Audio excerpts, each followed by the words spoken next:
भगवद गीता 15.2 अधश्च चोधर्व प्रसृता तस्य शाखा गुण प्रभवद्धा विषय प्रवाला अधश्च मूलान्य अनुसयन्तानि कर्मानुबन्धन्ति मनुष्य लोके।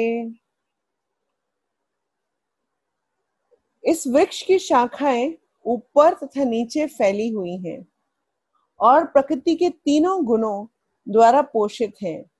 इसकी टहनियां इंद्रिय विषय हैं। इस वृक्ष के जड़ें नीचे की ओर भी जाती हैं, जो मानव समाज के सकाम कर्मों से बंधी हुई है। तो आज इस श्लोक को हमने पिछली क्लास में जो लिया था उसी के एक्सटेंशन में समझा रही हूँ।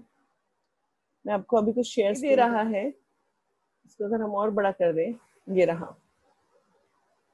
तो ये वो वृक्ष है जिसकी बात की जा रही है, जिसके अंदर ऊपर की तरफ हमारा स्पिरिचुअल वर्ल्ड है और हमारी इच्छाओं से जन्मा हुआ तीन गुणों के अंदर बंधा हुआ ये हमारा मटेरियल वर्ल्ड है, मतलब हमारा भौतिक संसार है।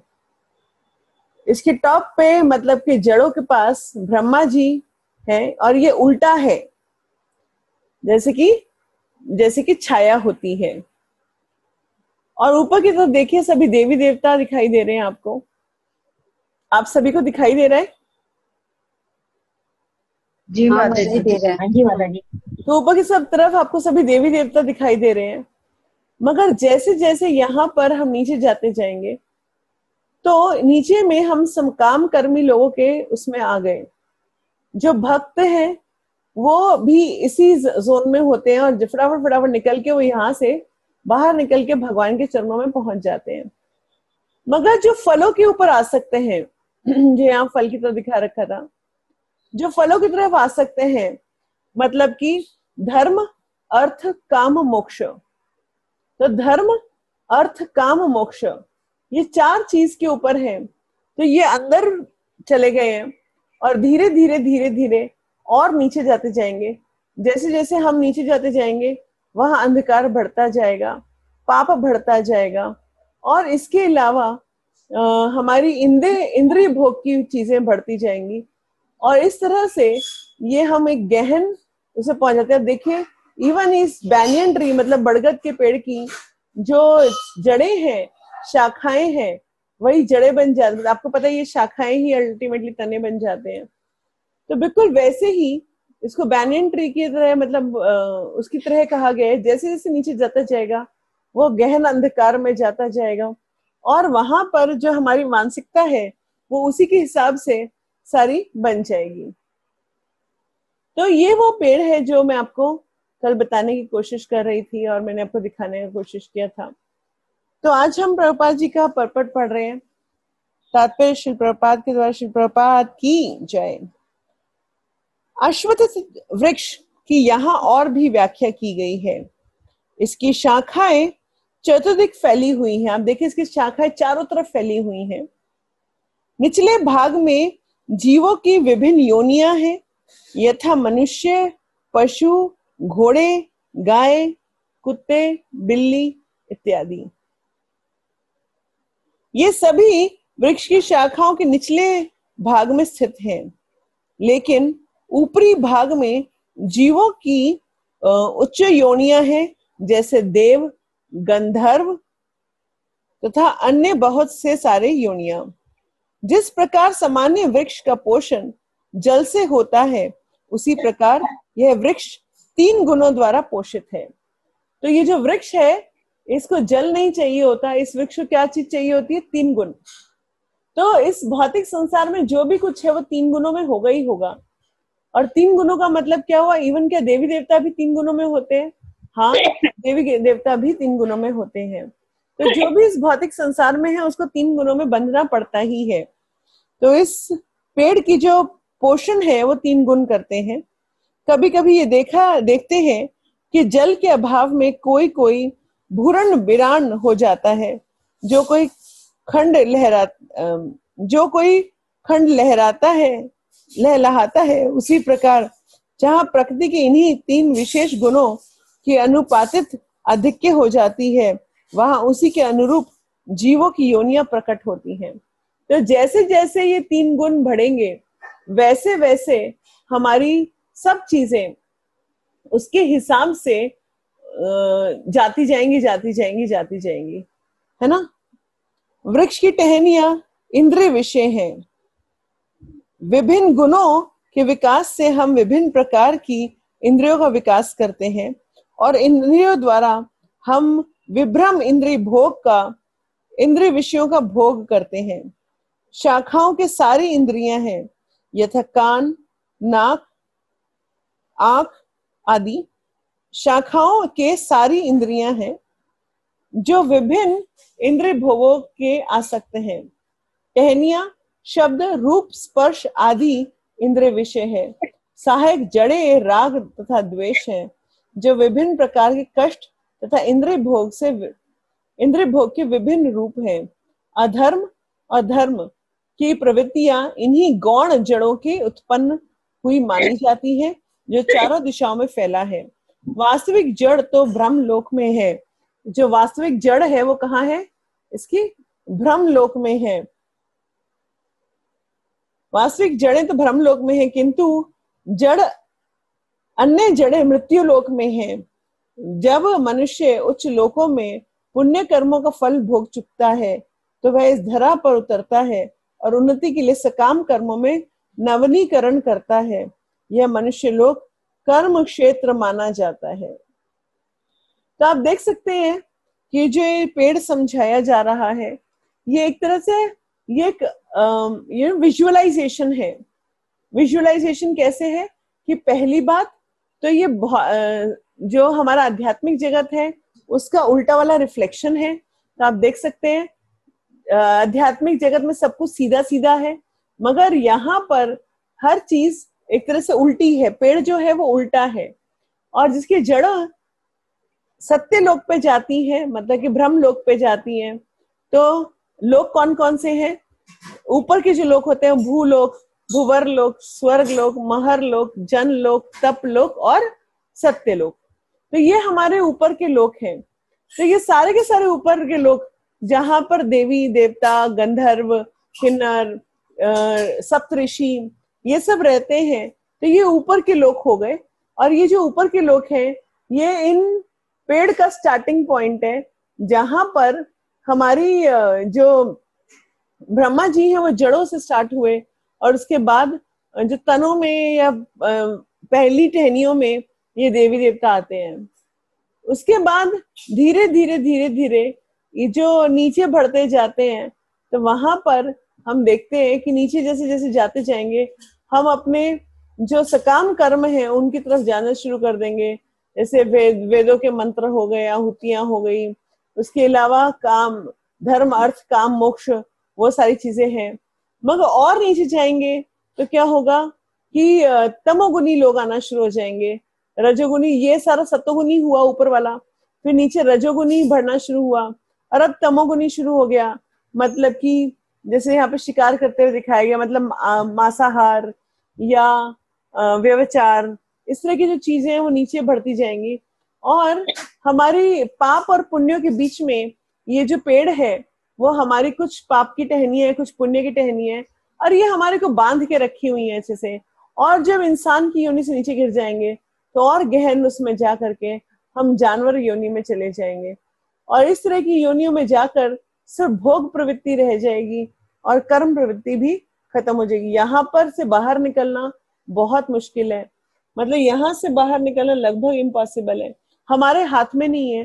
क्योंकि जो जानवरों की योनियां हैं वो सभी चीजें क्या है, जानवरों की योनियां एक ऐसी योनियां होती हैं जहां पर हमारे कोई भी चीज हमारे हाथ में नहीं है। जानवर चाहे कि हम ये ना खा के ये खा लें तो वो पॉसिबल नहीं है।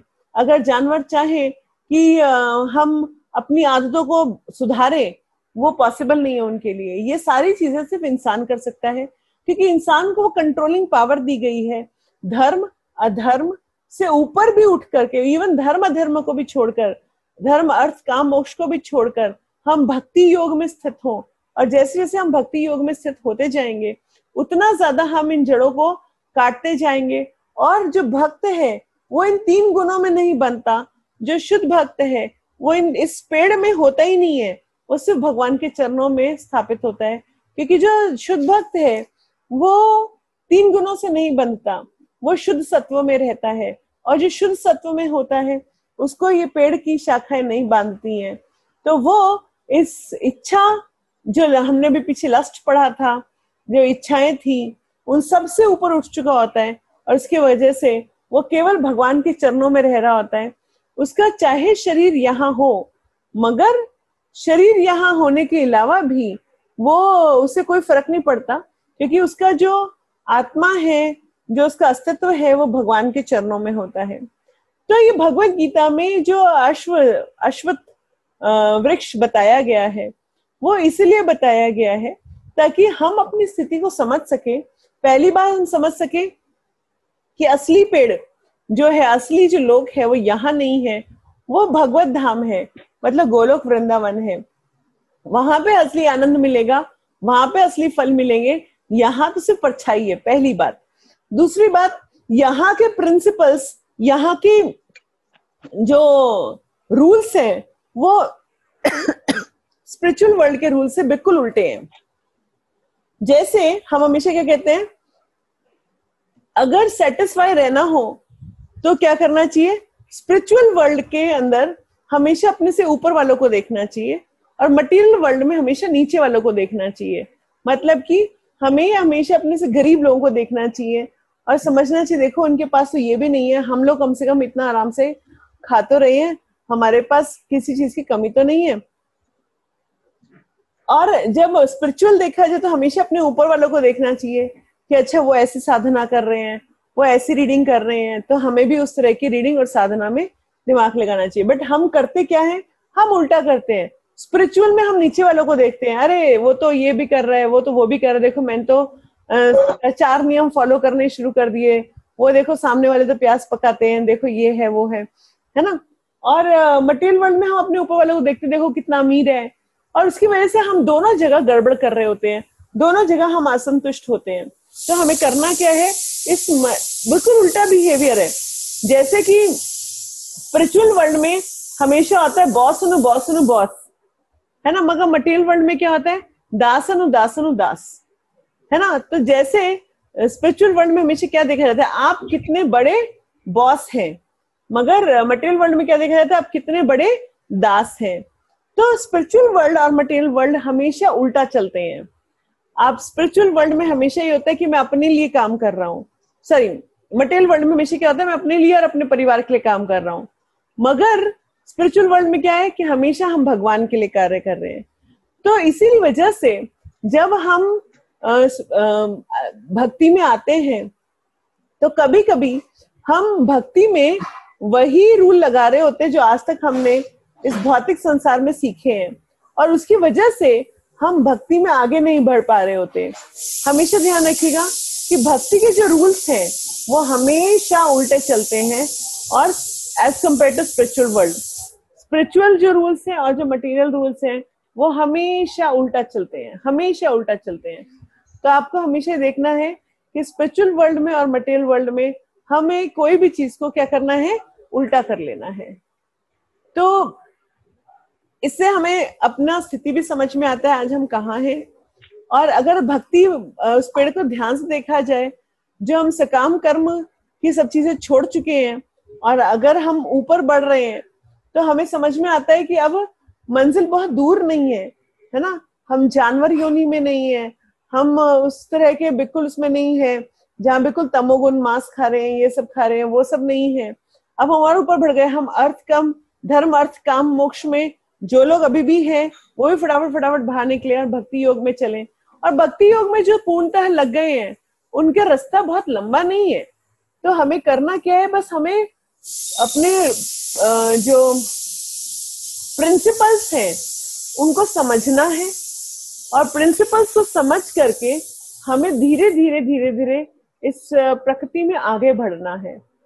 तो इस तरह से हम सभी को अपनी धीरे धीरे धीरे धीरे आगे बढ़ने की हमारी इच्छा होनी चाहिए कि हम कैसे आगे बढ़े और किस तरह से हम अपने आप को इम्प्रूव करें, ताकि हम इस जंजाल से, इस ऐसे बरगद के पेड़ में जहां हम फंस गए हैं, और वो भी उल्टे बरगद के पेड़ में, हम उससे बाहर निकले और जल्दी जल्दी हम भगवान के चरणों तक पहुंच सकें।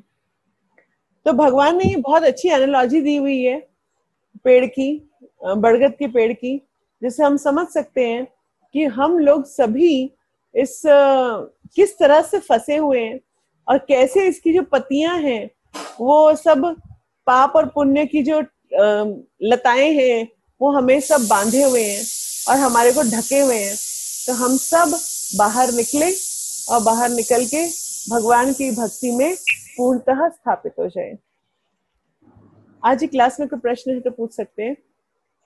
माता जी एक प्रश्न। हाँ जी। जो इस पेड़ में माता जी, जब ब्रह्मा जी गंधर्व वगैरह है, उसके आगे जो वाटर है उसमें डिजायर्स लिखा है, तो इसका मतलब ये सारा का सारा जो मटेरियल वर्ल्ड है वो डिजायर से बना है। चाहे ब्रह्मा जी हो या देवी देवता हो या मनुष्य हो या जानवर हो, हमारी बहुत सारी इच्छाएं हैं तो हम यहाँ हैं। कहते हैं जो देवी देवता भी हैं वो भी भक्त हैं। एक्चुअली उन्होंने भक्ति की, शायद हम में से कोई अगले जन्म में जाके देवी देवता बन जाए। क्यों? क्योंकि हम में से कुछ ऐसे होते हैं जो भक्ति करते समय भी इच्छाएं रख लेते हैं। तो जो भक्ति करते समय भी इच्छाएं रख लेते हैं, तो वो सारा का सारा जो इच्छाएं हैं उसकी वजह से ही हम देवी देवता बनते हैं। तो ये इच्छाओं का ही पानी है जिसकी वजह से ये मटेरियल वर्ल्ड की रिफ्लेक्शन नजर आ रही है। अगर इच्छाओं का पानी सूख जाएगा तो फिर ये मटेरियल वर्ल्ड हमारे लिए खत्म है, हम स्पिरिचुअल वर्ल्ड में चले जाएंगे। मतलब इस पानी को पार करके जाना होगा भगवान के पास। हाँ, ये डिजायर्स ही छोड़नी पड़ेंगी। ये जो अभी आपका तीसरा अध्याय चल रहा था उसमें भी सारी इच्छाएं, और इच्छाओं से उत्पन्न क्रोध, फिर इच्छाओं से उत्पन्न काम, हम लोगों ने सब इच्छाओं को बेस करके समझा था। और वही इच्छा ही एक इकलौती इच्छा ही है जिसकी वजह से ये पूरा मटेरियल वर्ल्ड है। आप देखिए, अगर हमारी इच्छा ना हो तो मटेरियल वर्ल्ड भगवान क्रिएट ही नहीं करेंगे। तो ये हमारी इच्छा है तो ये मटेरियल वर्ल्ड है।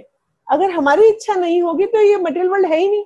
अगर हमारी इच्छा कुछ भी नहीं है, हम शून्य हैं, हम सिर्फ भगवान की सेवा करना चाहते हैं, हमारी अपनी पर्सनल डिजायर कुछ नहीं है कि हाँ मेरे लिए ये हो, तो फिर उसके बाद हमारे लिए पेड़ कुछ नहीं है, इसका कोई एग्जिस्टेंस नहीं है।